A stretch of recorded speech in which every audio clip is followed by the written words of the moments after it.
آپ تو ایک اعلان جنگ کریں گے. ہندوستان کے ساتھ آپ کے ٹرمز ٹھیک نہیں ہے, وہاں پہ ایل او سی پہ آپ کی کشیدگی ہے, آپ کے پرماننٹ باؤنڈری پہ آپ کا جو میجر ہماری باؤنڈری ہے, بارڈر ہے ہمارا, اس پہ ہماری آئی بال ٹو آئی بال ہم لوگ کھڑے ہیں. افغانستان کے ساتھ یہ گولہ باری آپ کرتے ہیں, آپ کہاں پہ جائیں گے؟ آپ کے پاس تو یہ بجٹ 19 ٹریلین کا, یہ تو اس کو تو آگ لگ جائے گی. نہ آپ ریونیوز اکٹھا کریں گے, نہ آپ کو انویسٹمنٹ کریں گے. پاکستان کی عوام جائے گی کدھر؟ دہشت گردی آپ کی بڑھے گی. آپ کرنے کیا جا رہے ہیں جناب اسپیکر؟ آپ ایک ٹیریٹوریل وار یا ریجنل وار کی طرف جا رہے ہیں. کیا ہم لوگ یہ افورڈ کر سکتے ہیں؟ عوام کی جو بیک ہے وہ توڑے گا, ریڑھ کی ہڈی توڑے گا اور کمر توڑ کے رکھ دے گا جناب اسپیکر. اس کو ہم لوگ ریجیکٹ کرنا چاہیے. جا رہے ہیں جنگ, افغانستان کے اوپر گولہ باری کی تیاری کر رہے ہیں, ہندوستان کے ساتھ پنگا لے رہے ہیں, ایران کے ساتھ پنگا لے رہے ہیں, چین نے پہلے جھنڈی دکھا دی. کون سی دنیا میں رہ رہے ہیں؟ یہ تو صحیح اکنامک ٹیررزم ہے. عوام کی بجلی مہنگی, گیس مہنگی, تیل مہنگا, ہر چیز اشیاء خورد و نوش کی چیزیں مہنگی, افراد زر خود بخود بڑھے گی. یہ کون سی دنیا میں رہ رہے ہیں کہ جی ہم لوگ انفلیشن کنٹرول کر لیں گے؟ فلوز کہ ایک بندر کے ہاتھ میں آپ ماچس کی تیلی دے دیں, اسے تو پورے جنگل کو ہر جگہ پہ آگ ہی آگ پھیلانی ہے. وہ ہے 2350 سال پہلے, اس کا نام تھا سکندر اعظم. اس نے کہا تھا may God keep you away from the venom of the cobra, the teeth of the tiger and the revenge of the Afghans. جب 2350 سال پہلے ایک شخص آپ کو اندھیا دے رہا ہے, سپر پاورز وہاں پہ تباہ ہو گئی ہیں, تو ہمیں کیا ضرورت یہاں پہ جو انہوں نے پنگا لینا ہے؟ کیا بھی دیتے ہیں کہ میں مانگنے نہیں آیا, لیکن مانگنا پڑتا ہے. کام بڑا ہیوی ہے نا جی, انہوں نے کام بڑا اٹھایا ہوا ہے. 1948 سے لے کر آج تک مختلف طریقوں سے مختلف جنگیں ہم پر مسلط کی گئی.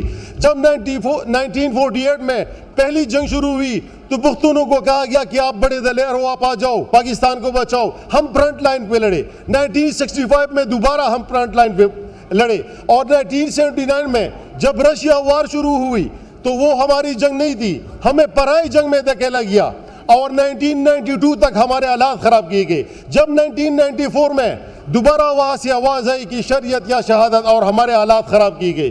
اس کے بعد امریکہ جنگ میں ہمیں دھکیل دیا گیا, اور ہماری سرزمین دوبارہ ایک ایسی جنگ کے لیے استعمال کی گئی جس کا ہم حصہ ہی نہیں تھے. اور 2007 میں دوبارہ طالبان کے نام پر ہماری اوپر ایک ایسی جنگ مسلط کی گئی جس کا اگین ہم نہ ان طالبان کو جانتے تھے. کشمیر میں کوئی بات نہیں ہوئی.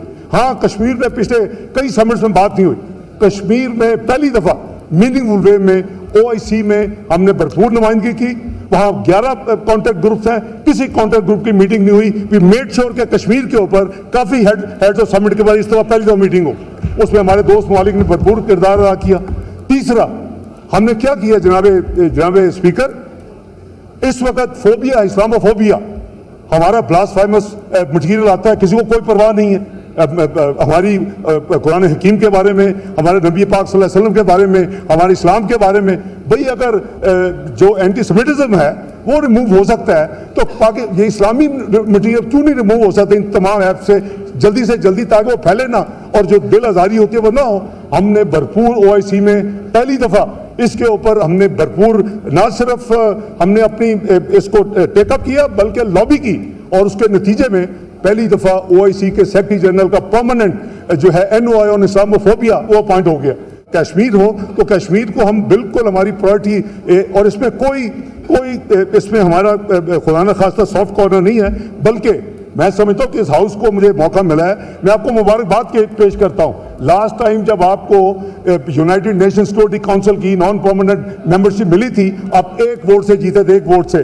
یہ ہے کانفیڈنس اس حکومت میں. دنیا کا اس وقت کہتا ہے جی یہ پاکستان تنہائی کا شکار ہو چکا ہے. آج دنیا ہم سے کیوں آگے ہے؟ آج دنیا ہم سے کیوں آگے؟ 75 سال میں we've not been able کہ ہم ہارورڈ, آکسفورڈ یا کیمبرج کا جواب دے سکے پاکستان سے.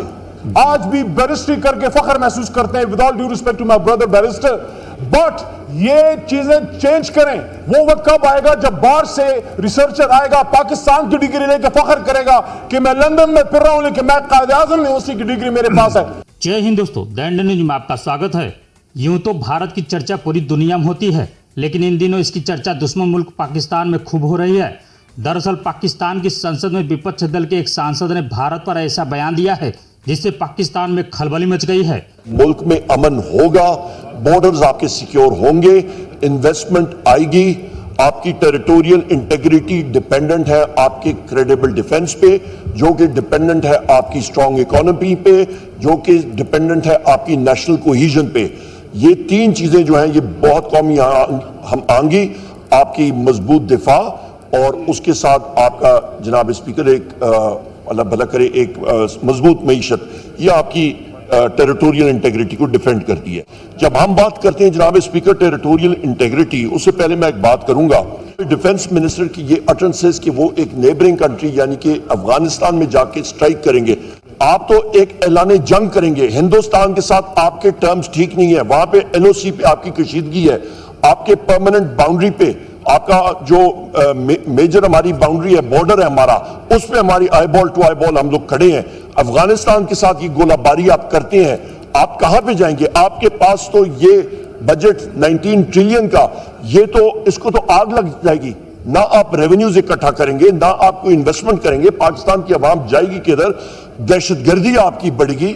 آپ کرنے کیا جا رہے ہیں جناب؟ آپ ایک ٹیریٹوریل وار یا ریجنل وار کی طرف جا رہے ہیں، کیا ہم لوگ یہ افورڈ کر سکتے ہیں؟ جا رہے ہیں جنگ، افغانستان کے اوپر گولہ باری کی تیاری کر رہے ہیں، ہندوستان کے ساتھ پنگا لے رہے ہیں، ایران کے ساتھ پنگا لے رہے ہیں، چین نے پہلے جھنڈی دکھا دی، کون سا بجٹ؟ کیا اس کی ضرورت؟ یہ کون سی دنیا میں رہ رہے ہیں؟ یہ تو صحیح اکنامک ٹیررزم ہے، یہ پوری دنیا میں ابھی گھوم پھر رہے ہیں، پوری دنیا میں انہوں نے کاٹ ڈنڈورا پیٹا کہ 25 ارب ڈالر ہم لوگ ریز کریں گے۔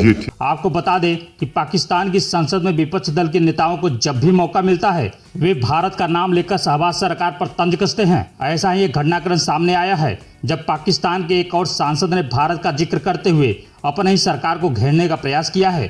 یہ پہلا موقع نہیں ہے جب پڑوسی دیش کی سنسد میں بھارت کی چرچا ہوئی ہو، اس کے پہلے بھی سمے سمے پر بھارت کی ترقی کے خوب قصیدے پڑھے گئے ہیں۔ پاک سانسد نے کہا کہ ہم اپنے پڑوسی دیش بھارت کے ساتھ ایل او سی پر جنگ کے حالات پر ہیں، ہماری اکانومی اس حالات میں نہیں ہے کہ ہم ایک اور جنگ کا بھار اٹھا سکتے ہیں۔ افغانستان کے ساتھ بھی ہمارا اکثر جھڑپیں ہوتی رہتی ہیں، ہم اب دعاؤں پہ چل رہے ہیں کہ خدا ہی ہمیں بچائے۔ آج کے لیے بس اتنا ہی، ویڈیو کیسا لگا ہمیں کمنٹ کر ضرور بتائیں، چینل پہ نئے ہیں تو لائک سبسکرائب اور شیئر کرنا نہ بھولیں۔